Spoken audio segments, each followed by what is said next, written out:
It was in the springtime. This is our family park. I came with my daughter to the playground. From the moment we got there, I felt this person staring. I thought maybe she was curious because a lot of people usually are, especially if it's the three languages that are moving around.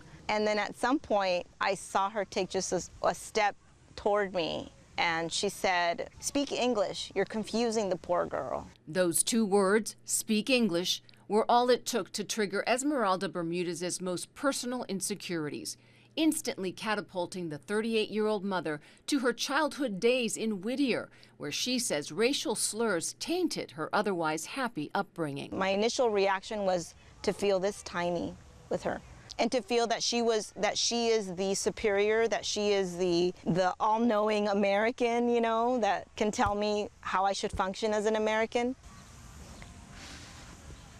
Anyway, and I told her, you know, you don't need to worry about my daughter. She speaks English, Armenian, Spanish, and she's learning French. And then I said, "How many languages do you speak?"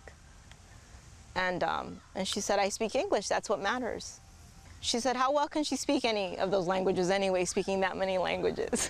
Mama, por favor, yo no creo que me tomas una foto. I actually love that she asked that because I told her, I said, "You'd be surprised." In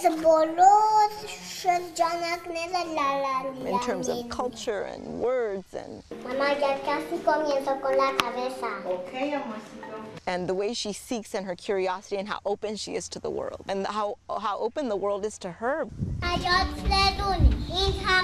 Flooded with emotions, they left the La Mirada Park for a long drive home. So when I left the park, it felt like this moment of injustice that had happened. And so I put it out there on Twitter.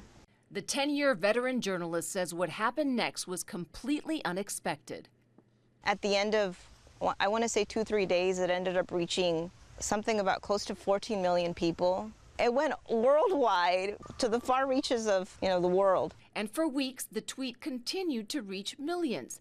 Esmeralda knew she needed to write about the incident for the LA Times. When I said I want to write about this, it really needs to be in my voice. One of the reasons for why I respect the LA Times so much is because they've always allowed me to have my voice. I have this amazing editor, Nita Lelyveld, who with so much care handles every single one of my words, but just lets my voice be in its entirety. The response from the article was overwhelmingly positive. People from every corner of the world shared their personal experiences with language, identity, and culture.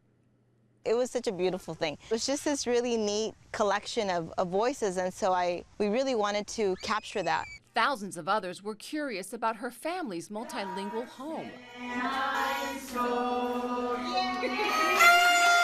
To understand how they got here, you have to understand Esmeralda's story. She emigrated from El Salvador at the age of 5. I remember my very first night landing in Whittier. All my family gathered around me, and they wanted to hear me count in English to 10 because I could count to 10, and this was such a huge deal, you know? My Spanish to me has always, ever since I was a kid, I've always considered it like the superpower, you know, this what allowed me to build a bridge between my family as immigrants and this country. And so I would be the one translating for them. It goes beyond that. It just, when I think of my Spanish, I think of arroz con leche on a Sunday morning. I think of my house full of 50 people at Christmas time. I think of my mom. She cleaned houses for many, many years, and my dad working in, you know, factories. So in 2013, when Esmeralda and her husband David, who is Armenian, had their first baby, they knew they wanted to pass on their native languages. But on the first night home with their newborn, the question became, how? We were in our bedroom, in our bed with our little baby between us. I was only speaking Spanish, he was only speaking Armenian. I had no clue what he was saying. He had no clue what I was saying. And in that moment I thought, oh my God, this is how it's going to be for years now. Her journalist instincts prompted Esmeralda to research and meet with several linguistic experts. The formula that worked for her family? Each parent speaking only in their native tongue. Allowing the school to introduce English and the world other languages. It's been a wonder to see her thirst and hunger for words and languages. Son algo como botas de todo. It's my imaginary French friend. Today, the sound of her daughter's voice resonates hope, and the feelings she experienced that day at the park and the voice demanding her to speak English no longer carry the pain of the initial sting. Instead, there is comfort from the extraordinary support Esmeralda has received and a sense of pride that she stood her ground.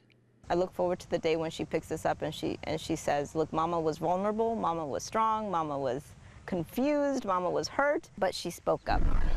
Hello, I'm Mark Brown. Click the ABC7 logo to subscribe to our Eyewitness News YouTube channel.